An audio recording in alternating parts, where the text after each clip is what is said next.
Okay, to start the meeting, I'm going to share my screen.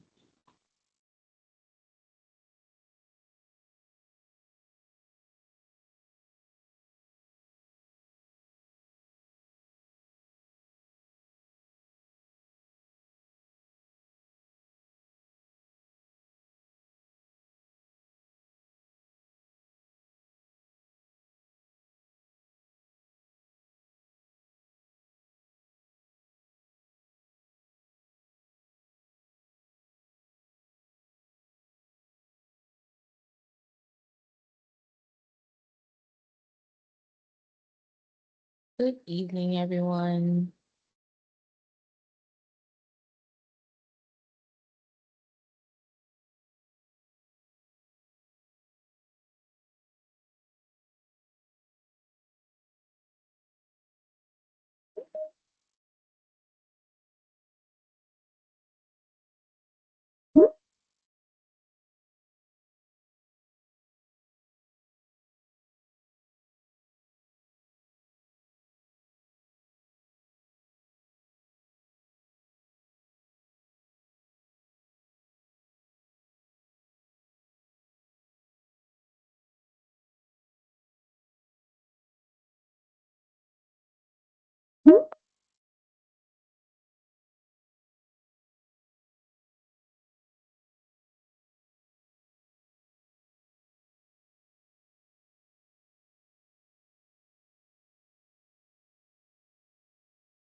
One second. Ooh. Okay.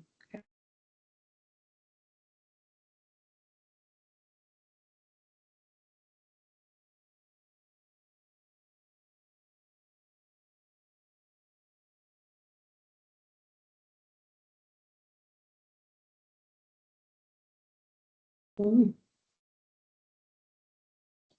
Good evening, everyone. If we can give folks about 2 more minutes to join in before we start the session.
And can everyone see these slides?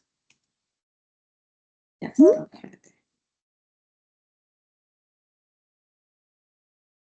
Okay, great.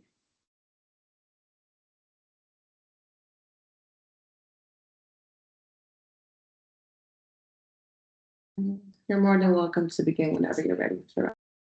Okay, good to know. Good evening, everyone. Just give me 1 second and we'll go ahead and get started so we can be pretty timely. Just have to do one quick thing. Okie dokie. So, good evening, everyone, and welcome to the Third Ward Early Capacity Building Grant Fund Application Workshop. My name is Sherelle Duncan, and I am sharing and facilitating this conversation as requested and affiliated with the Houston Land Bank. I want to thank them for the opportunity to share my expertise. Just to level set, I have my master's in public administration from Texas A&M's George H.W. Bush School of Government and Public Service, and I have an extensive career in seeking, raising, and applying for funding from foundations, local and state. So I think I've raised over $6 million to date, well, during that time of my career. So I'm happy to share whatever wisdom I have with you all tonight in hopes that you have a really successful and competitive application. So we just want to thank you all for joining us. Before we begin, there's just a couple of housekeeping notes that I have for you all. If you have any questions during the presentation, please put them in the chat. We'll be monitoring that chat as we go, and we'll make sure that we leave time at the end to address those questions. And we also ask that everyone be respectful in the chat and in the discussion. This is truly a community-centered process, and we want this to be a space where people feel comfortable asking whatever questions they have, even if you think that it's the most basic one, because chances are, if you have a question, someone else is probably wondering the same thing. Some of tonight's presentation also is going to respond directly to the questions that have come up from previous information sessions. So I've tried to build this with some of those clarifications to provide to today in today's workshop.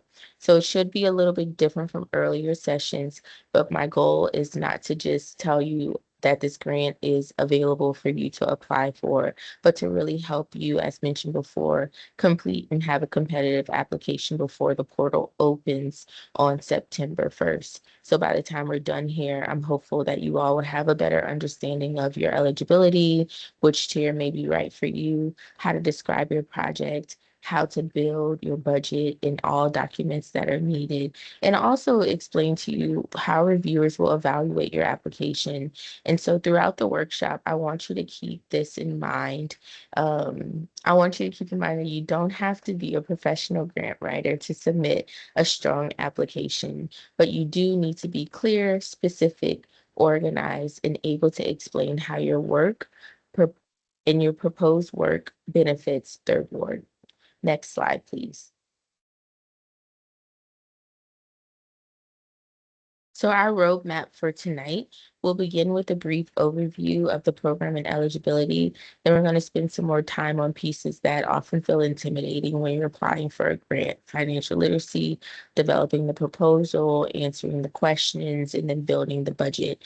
Then we'll finish with required documents, the score and rubric, program policies, and next steps. And because I want this again to feel like a workshop, I really want you to think through this with your actual project in mind. Some of you may already know what you want to apply for, and that's great. But if not, use tonight to start really shaping the idea. So just as a little engagement piece, if you have access to the chat, I just want to ask if you drop yes in the chat for those who are thinking seriously about applying. And if you've applied for a grant before, I would love for you to drop pro, because if you did it once, you can do it again, and you're certainly a pro.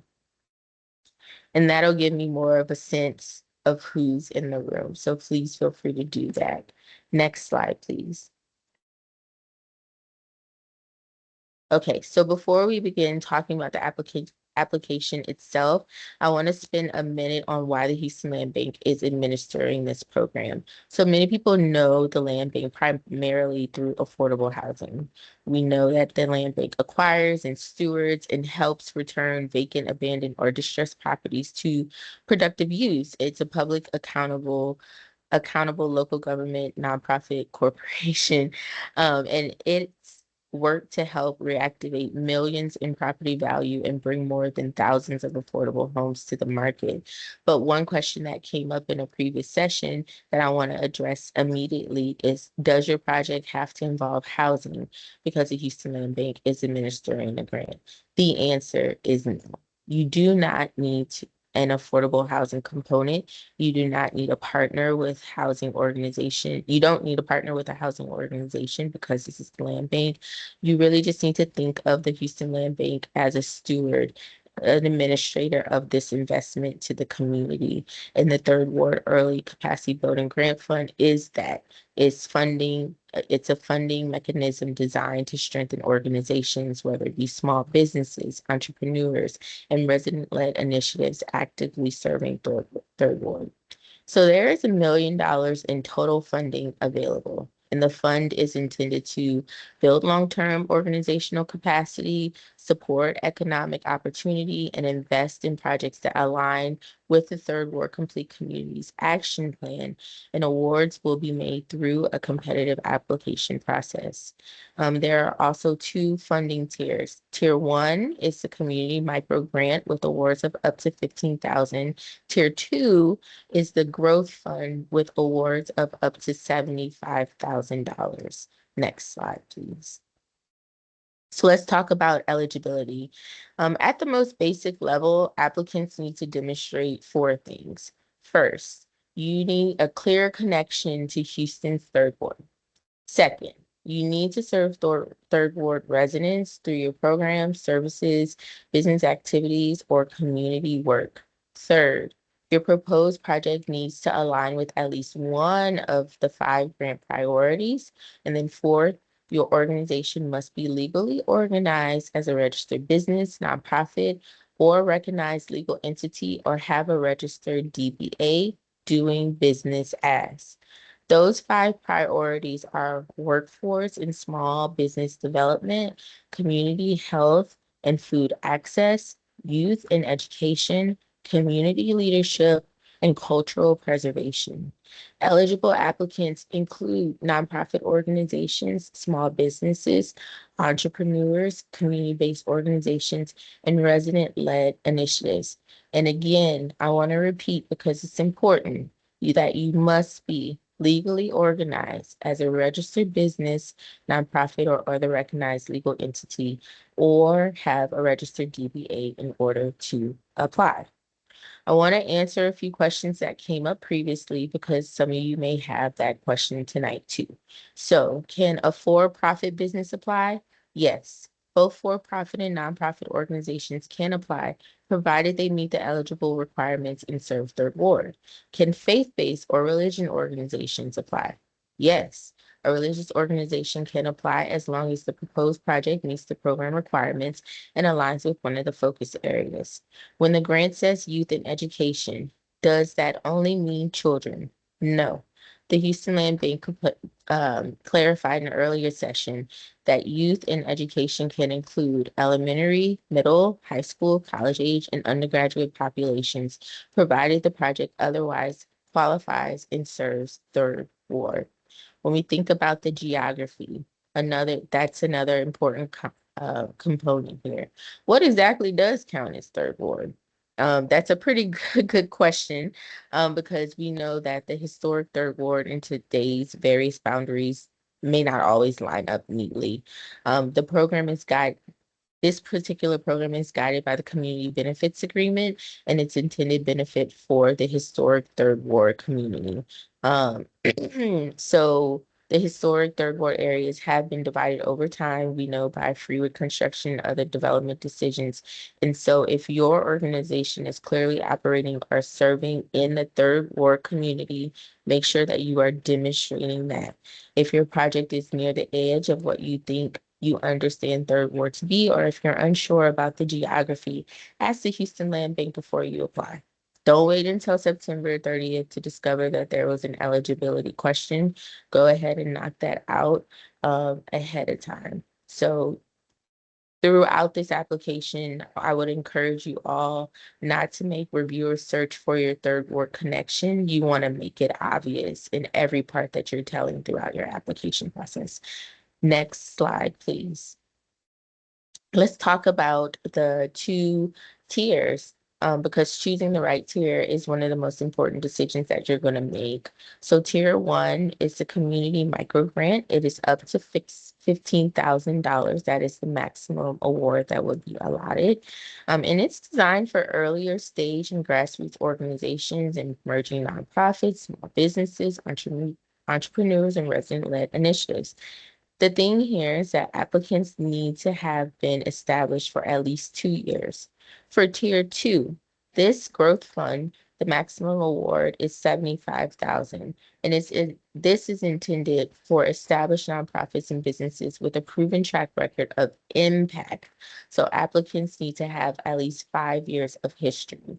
And with Tier 2 funding, you won't get all the funding at once. The funds will be structured in installments. So 50% in one installment, then 30% in a second, and then the final 20%. And all this will be based off project milestones that are agreed upon.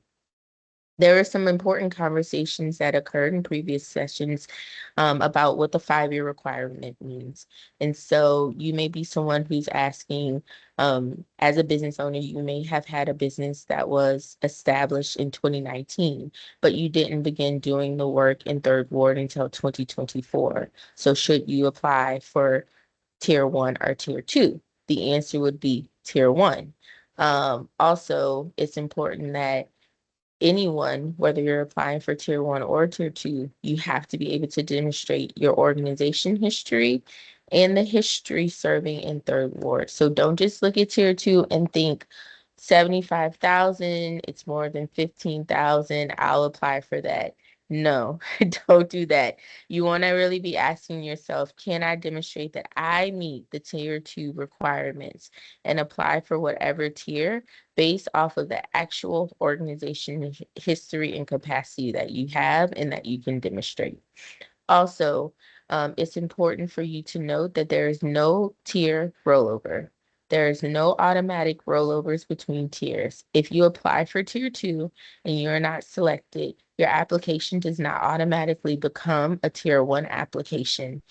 So you have to think carefully on which one you want to apply for.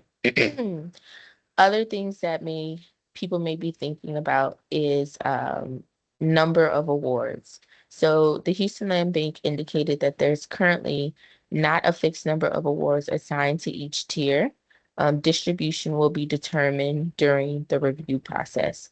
So don't think about like, oh, which one may have less? I'll apply for that one. Again, I encourage you to apply based off of your capacity and your eligibility to be competitive in this award cycle.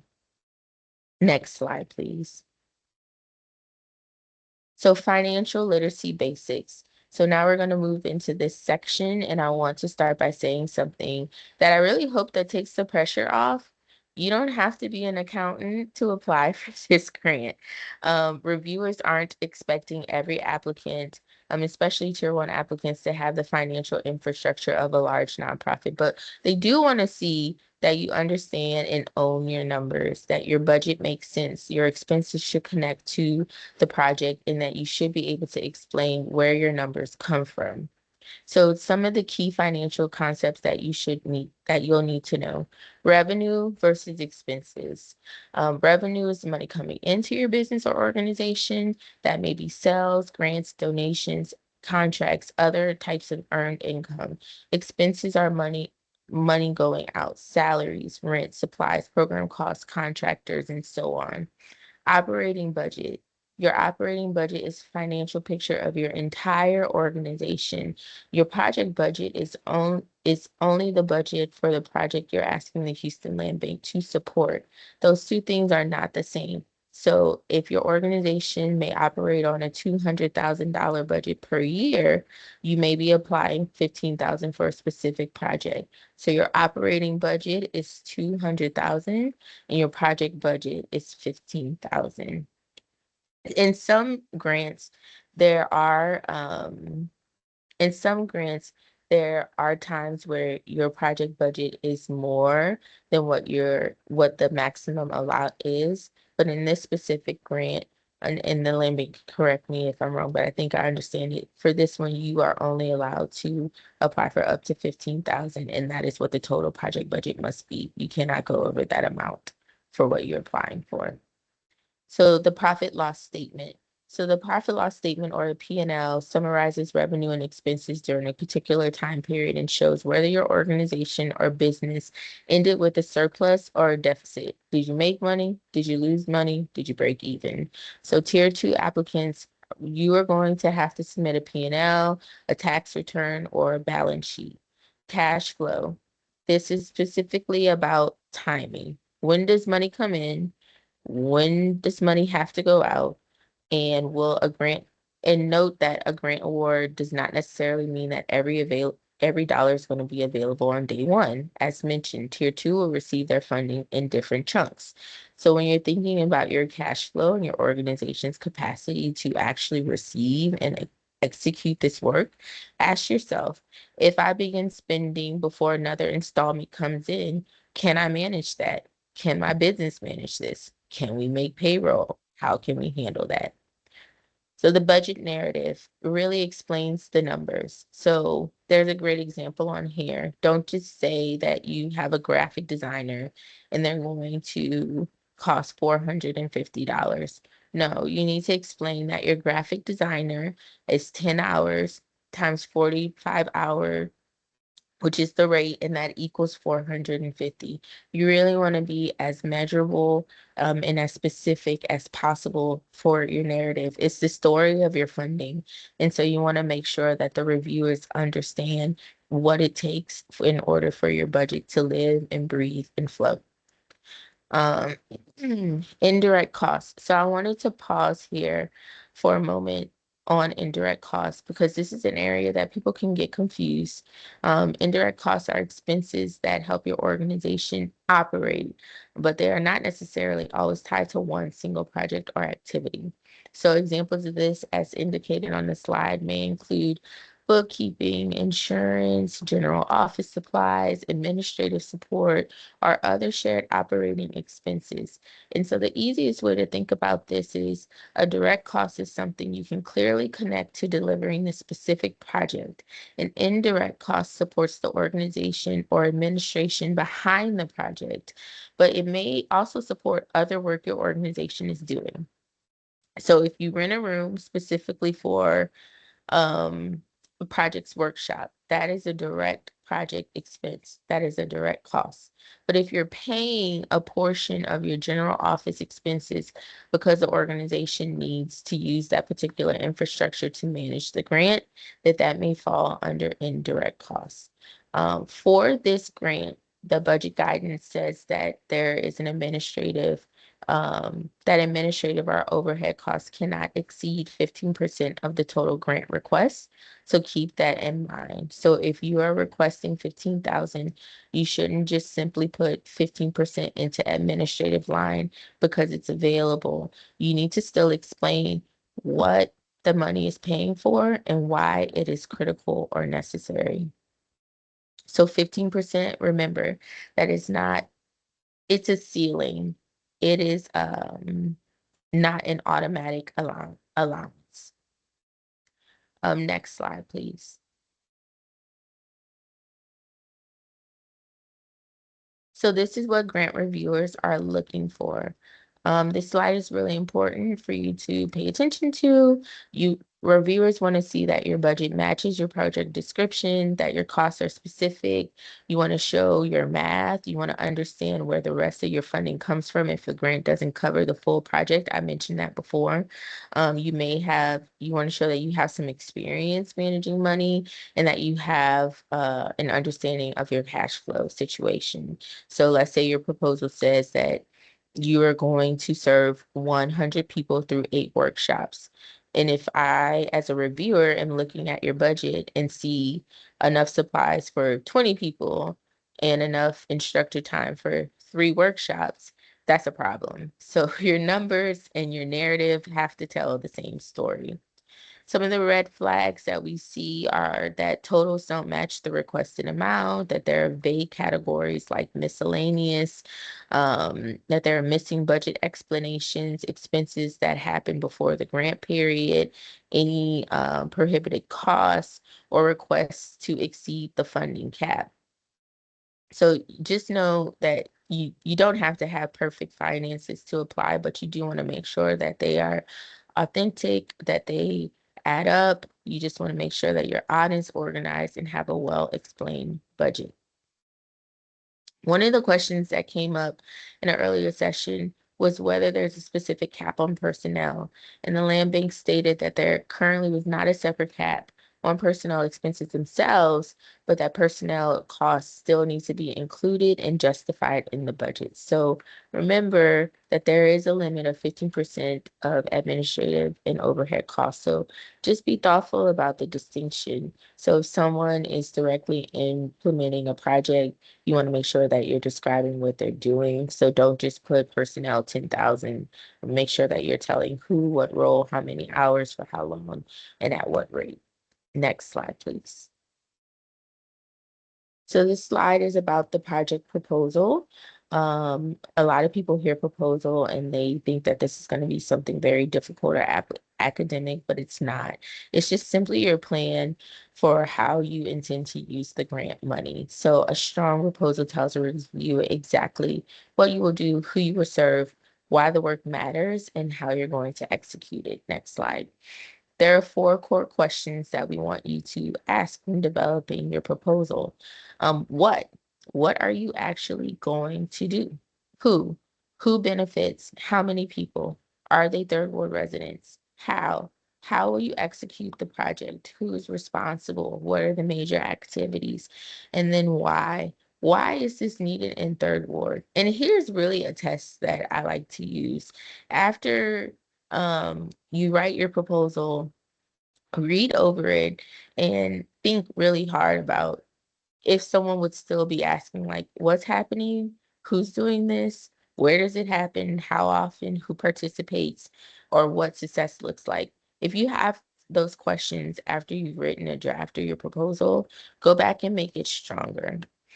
So there's differences. There are 3 key components and different pieces that are important here. So your proposal, as mentioned, it's the story, it's the plan, your application form. That's where you're going to enter the information in the format that the Houston Land Bank requires. And then your budget template itemizes the cost for you to deliver that plan. So all 3 items are required and they all should agree and speak to each other. Next slide, please. There are 6 sections for you to have in your proposal outline.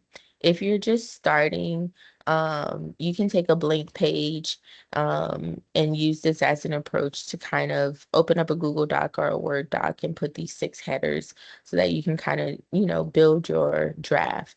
For organization overview, who are you? What's your mission? What type of organization or business are you? How long have you existed? And what is your connection to Third Ward? For community need, what problem are you trying to solve? So don't just write, for example, third ward residents need resources. What resources do they need? Which residents? What are you hearing? What are you observing? Do you have any data? Do you have survey results? Do you have a waiting list? Do you have residents repeatedly asking you for something? Specificity builds credibility for the community need. For the project description, what are you going to do? Instead of saying we're going to empower young people, you should say we will provide one 8-week entrepreneurship program for 25 Third Ward high school students. This really helps people understand exactly what you're proposing. For goals and outcomes, you want to ask yourself, how will we know the project worked? Give the narrative and give the reviewer numbers. How many residents served? Were they the same residents or duplicated people? Were they all unique individuals? How many businesses supported? How many workshops? How many people completed the program? How many jobs? How many events? So on and so forth. For timeline, when will each major activity happen? The project period, it says this is from January to December 27. And so you want to make sure that you have like 4 to 6 meaningful milestones to be able to put throughout the timeline. And then sustainability. What's going to happen after this grant? Maybe another funder is going to continue the program. Maybe participants will begin paying a sliding scale fee.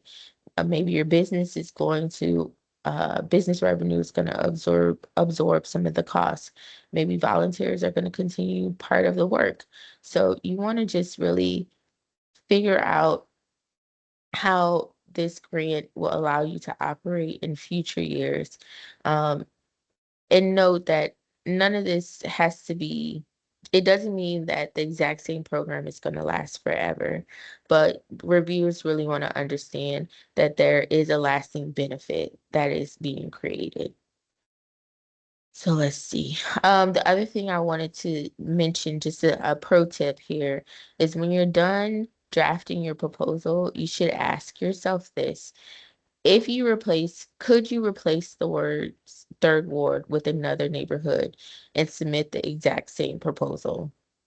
If the answer is yes, you probably need more third ward specific information. Next slide. So here we'll talk about a weak versus strong proposal. So we'll start with the community need. Weak is third ward needs food resources. Is that necessarily wrong? No. But what does it tell the reviewer? Not very much. And so the stronger version gives more context, evidence, observations from customers, and information about the lack of or nearby affordable cooking instruction. Let's look at project description, excuse me. We will offer cooking classes for residents. Again, this is a good idea, but people will still have questions. So the stronger answer says 8 bi-weekly Saturday classes at a defined location, 15 residents per class. Oh, they have a specific subject matter and identify the instructors. And so now reviewers can really paint the picture and understand the project that you're trying to implement. Excuse me. So let's talk about some of the outcomes. So it's weak if you say we will help people eat better.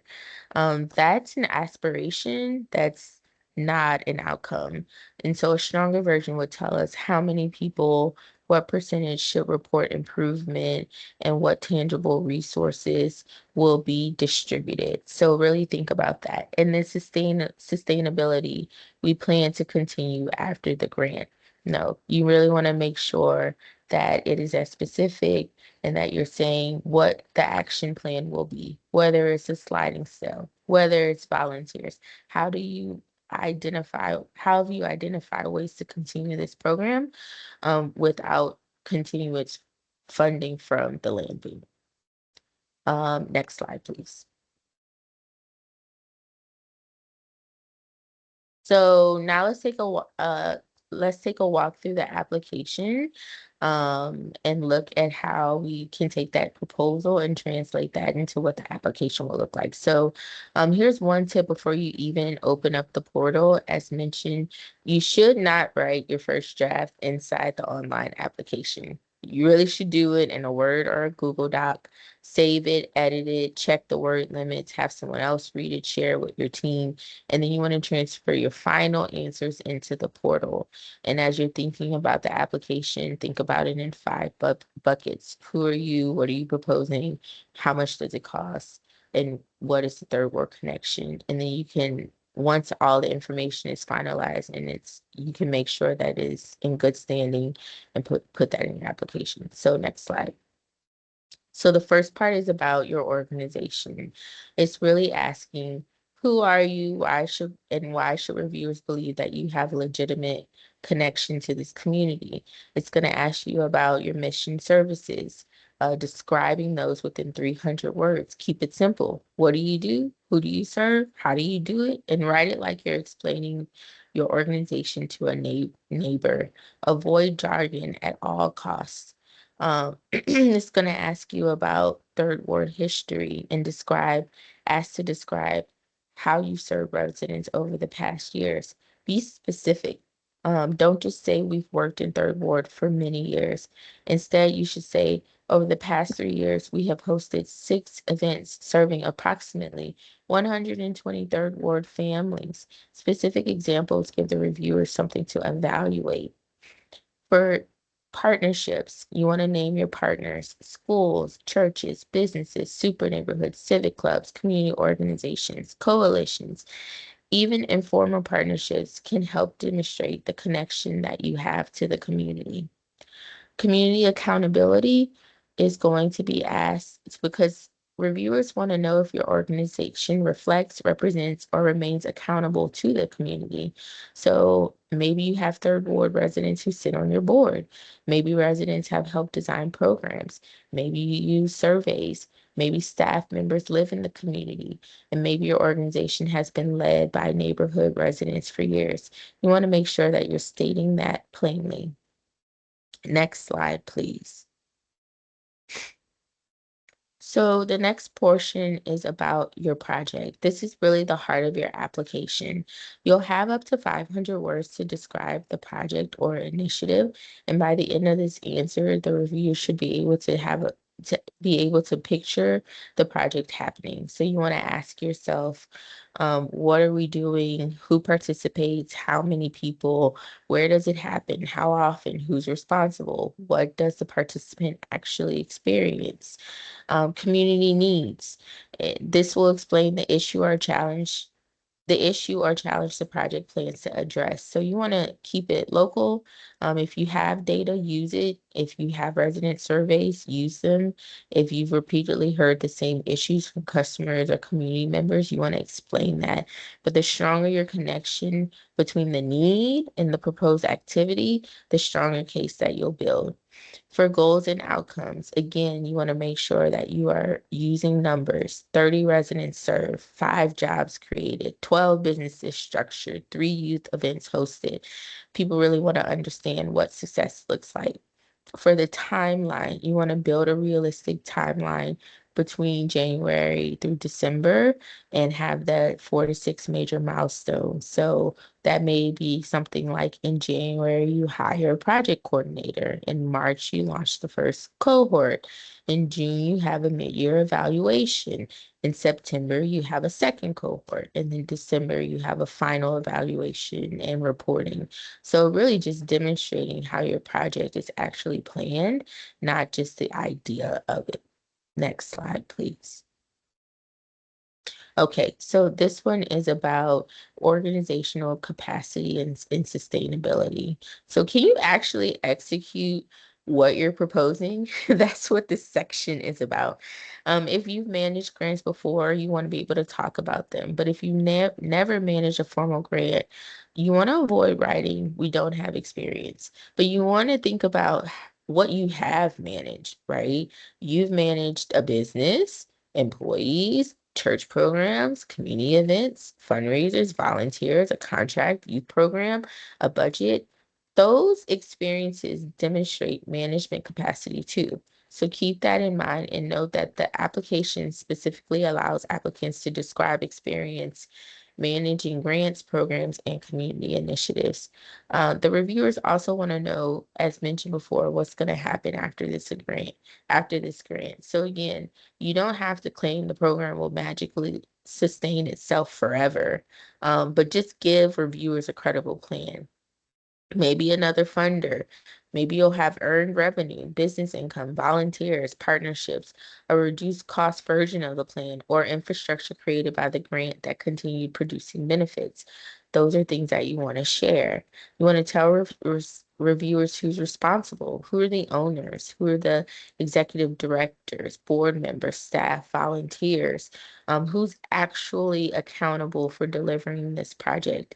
And then also, there may be a question about operational challenges or technical assistance that you may need. Here's where you want to be honest. Don't overstretch yourself. We need to help. You want to be able to say that you may need to have help in strengthening your bookkeeping,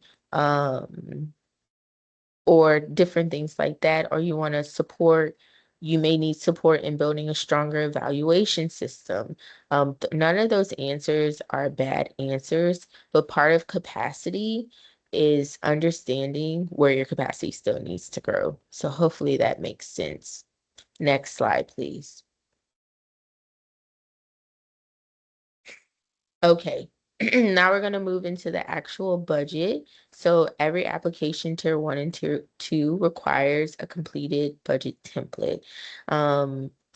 So everyone may have a copy of the budget template.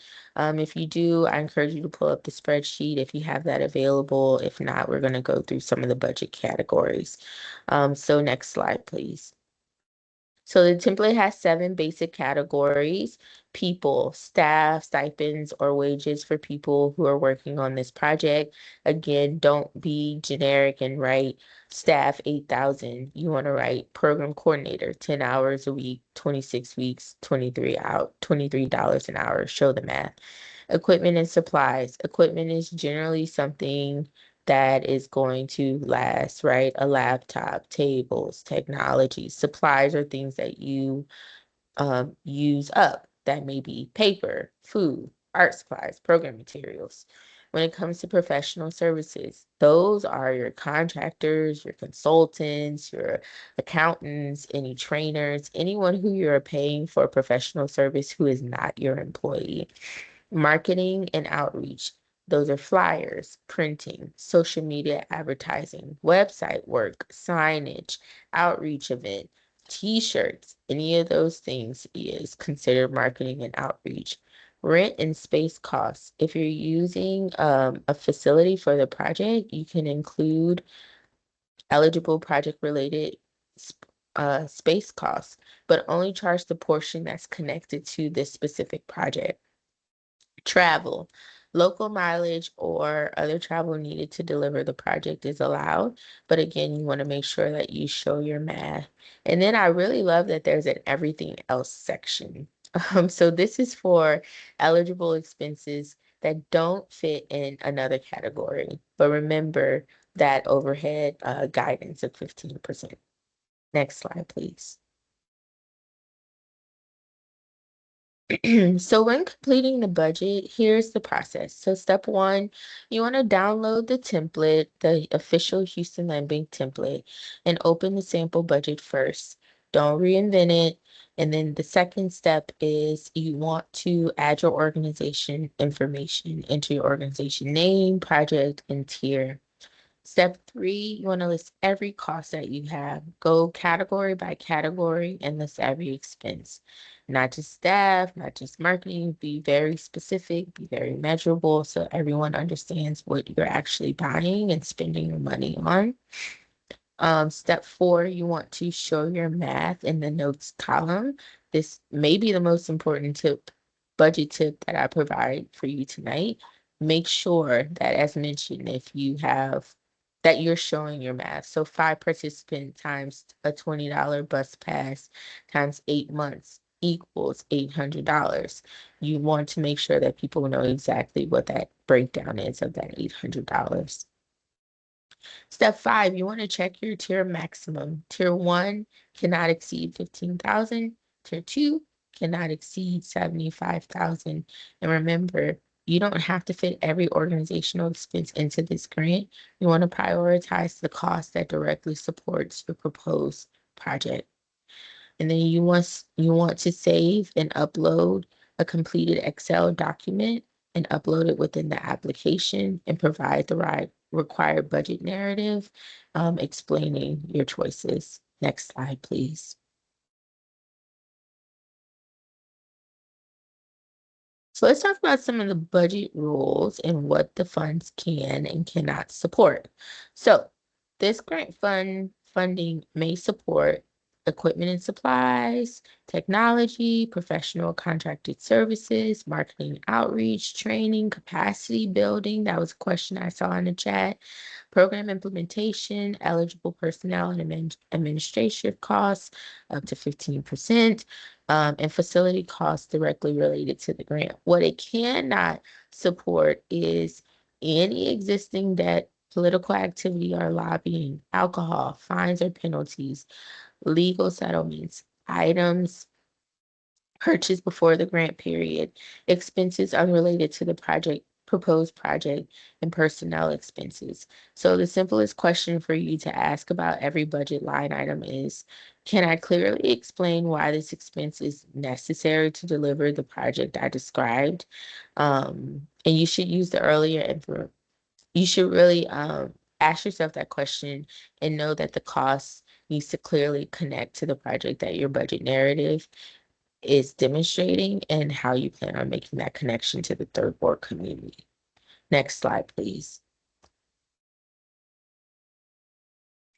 So required documents. So this is something that can eliminate an otherwise good application. So make sure that you have all of these items in there. Missing documentation can totally throw your application out. So tier one is intentionally simpler. So you'll need a completed application, your organization description, your project description, your timeline, the budget template, proof of third ward connection, your business or organization registration, and your organizational operation budget. Tier two requires everything in tier one, plus additional documentation. That includes your legal formation documents, your financial statements, your organizational structure, a detailed project proposal, at least 3 letters of support from community leaders, an organization-wide operating budget, additional financial documentation, and a strategic plan or business plan. For letters of support, there were a couple questions that came up in the previous session. One individual asked what qualifies someone as a third ward community leader. And so this one is described broadly as a recognized community leader with demonstrated ties to third ward. For example, super neighborhood leadership, civic club leaders, educators, or other people whose work or community connection can be verified. Uh, the guidance also states that letters should be on official letterhead and include the writer's contact information because they may be subject to verification. So if you're applying for tier two, you should be asking for those letters now. Don't wait until 2 days before the application is closed. So proof of third ward connection, another important point is proof of third ward connection can look differently depending on your organization. That may be photos, utility bills, business licenses, program materials, website information, and other evidence demonstrating your operation or service in third ward. You want to think about this as building a body of evidence, and you're helping reviewers verify the story that you've already told them throughout your proposal. Next slide, please. So how are applications scored? This may also be the second outside of the budget template. This is the most important slide in the entire workshop. So applications are scored on a 100-point rubric. There are 5 categories. Each category is worth 20 points, and an application must receive at least 75 points to be considered for funding. But I want to make one distinction. 75 points is the minimum to be considered. It is not a guarantee of funding. And so please be mindful that this is a competitive process.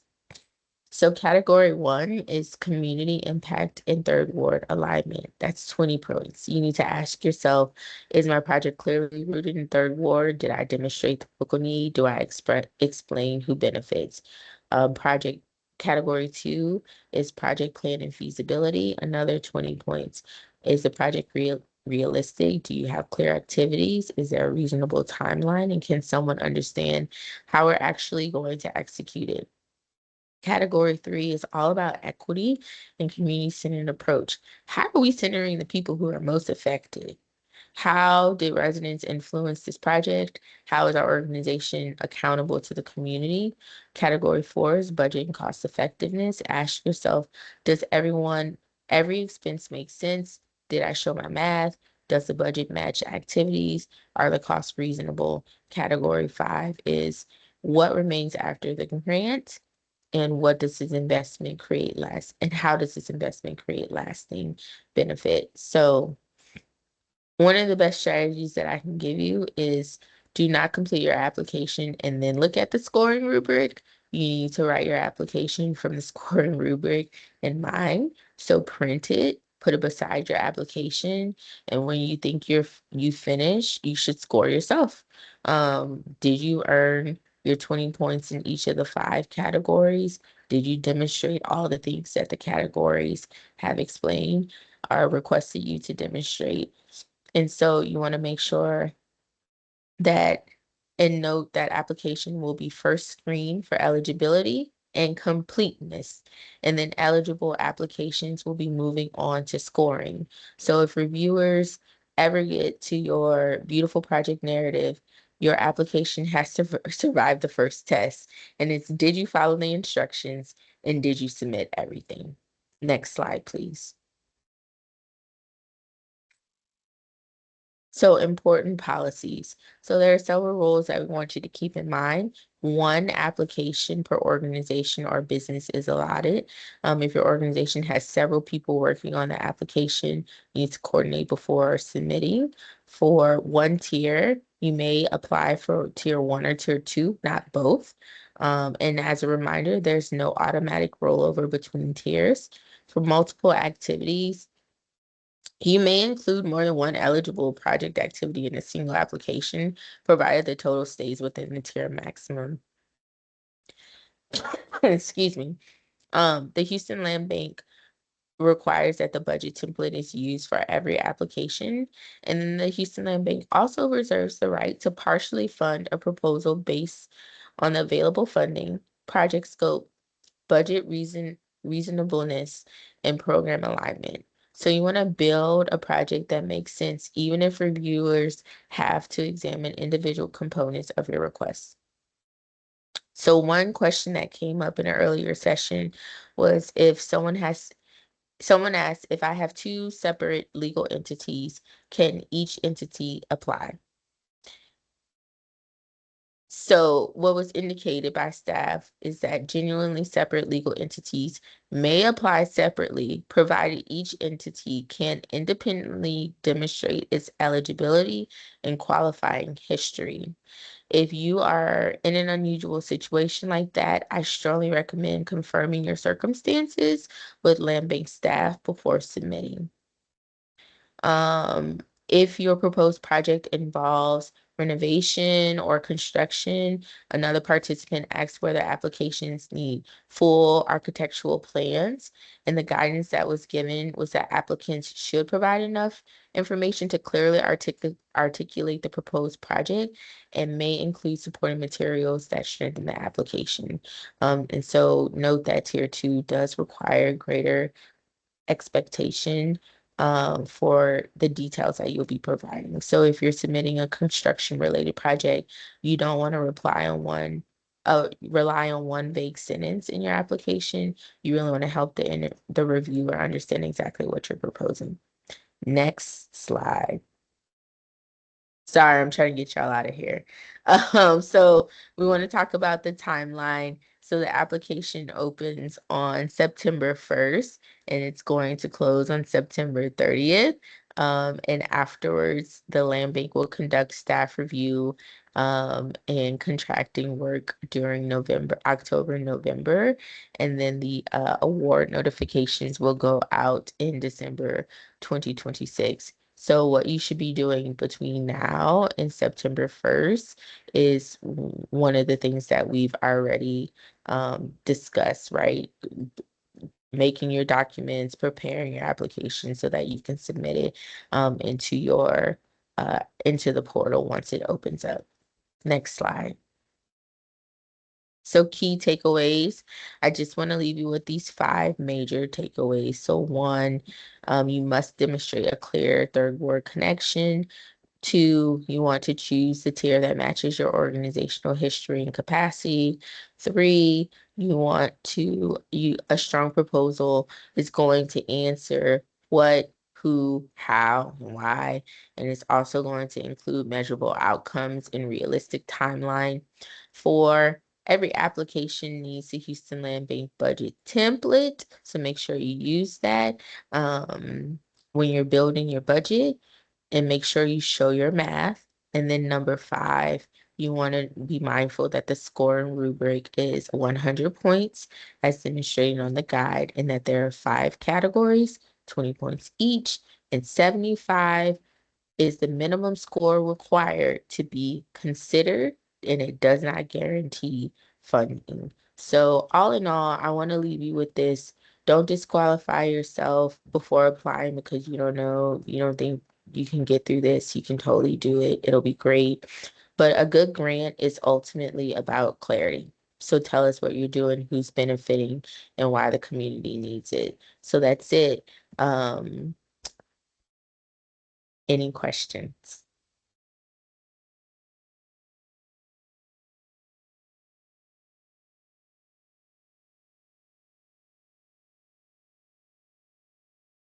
Okay. Okay, I see a few hands up. We have 7 minutes before the end of the session, so we'll open up the platform for questions. Again, feel free to add some questions in the chat box. I see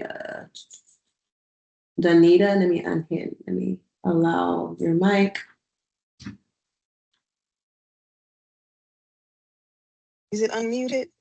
Yes, we can hear you. Okay. I just wanted to say thank you. And I tried to follow everything so that I could get it in my mind, everything that was needed.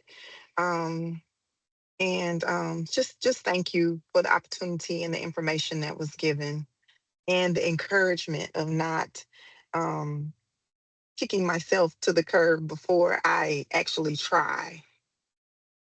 No problem. Thank So you. that's basically it. Thank you. Thank you. Right, we have time for about 3 more questions. See O Jackson. Let me allow your mic.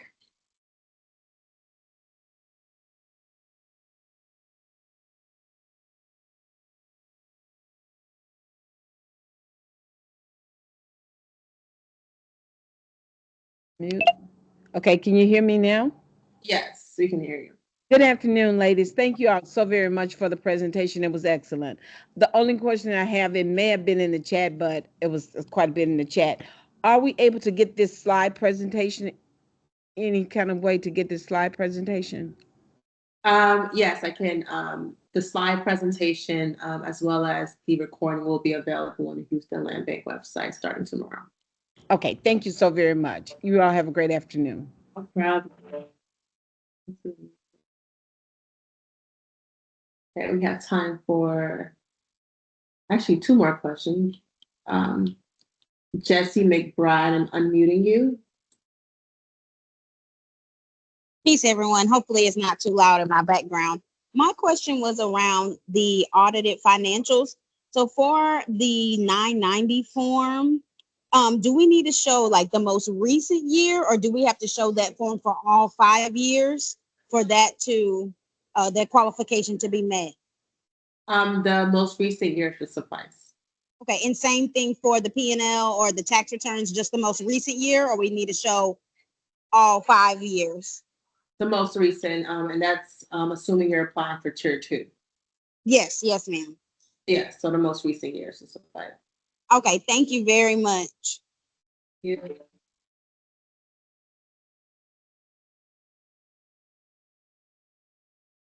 All right. Have time for 1 or 2 more questions.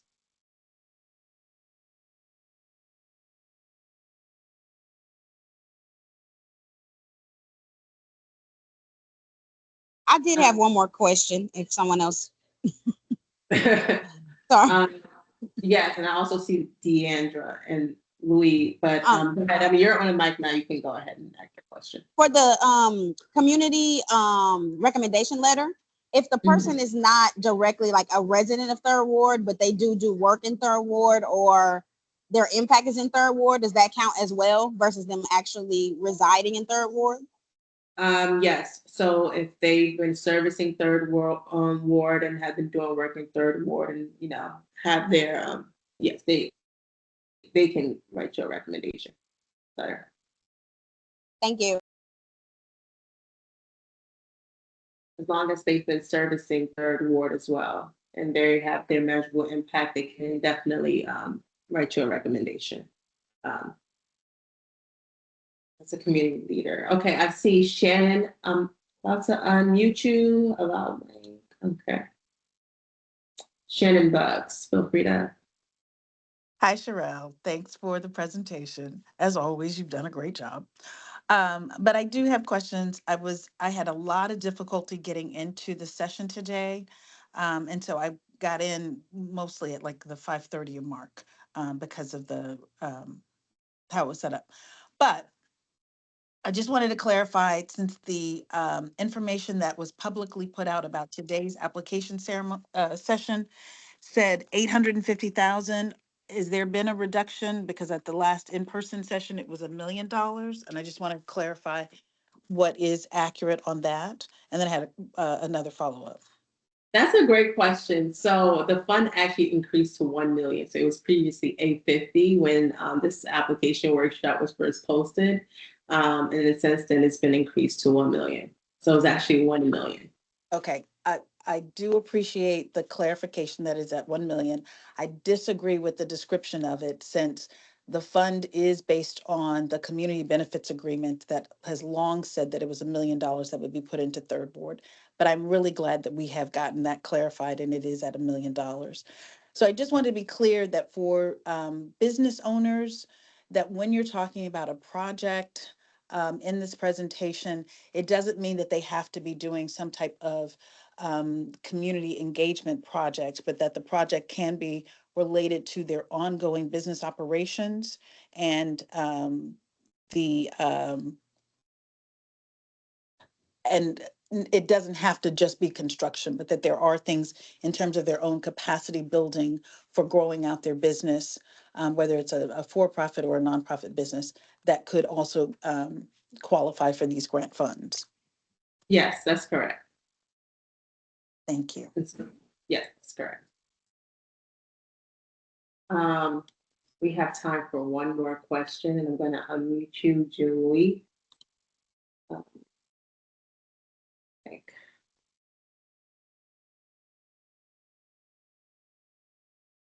You've been unmuted. Can you hear me now? Yes. Great. I just wanted to say that I put a question in the chat about organizations coming together to apply. So my example was, hypothetical example, 3 food pantries that wanted to work together to share resources. If one of the orgs meets the requirements for tier 2, would the combined, partnership be eligible for tier 2? Yes, so if there's one org that meets the requirements for tier 2, they will actually have to be the one to submit the application, and they can indicate the partnership within their proposal. Okay, and so I guess if they are awarded, then the entire amount would be awarded to that organization that applies, and then they would distribute the funding? Yes. Okay, thanks. Okay. And thank you all for joining today's workshop. Thank you, Sherelle, for facilitating today's workshop. You did an amazing job.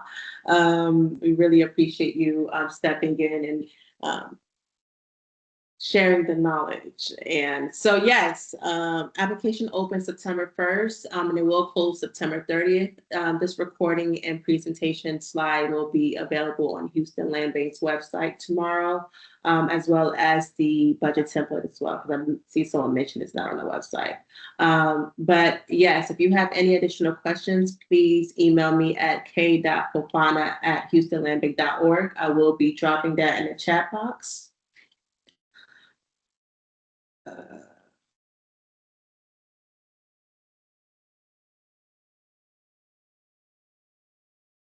But that is all for today. Thank you so much, everyone, and have an amazing evening. Thank you, Cheryl. Thank you. All right, bye, everyone. Good luck. Bye. Bye. Thank you. Thank you.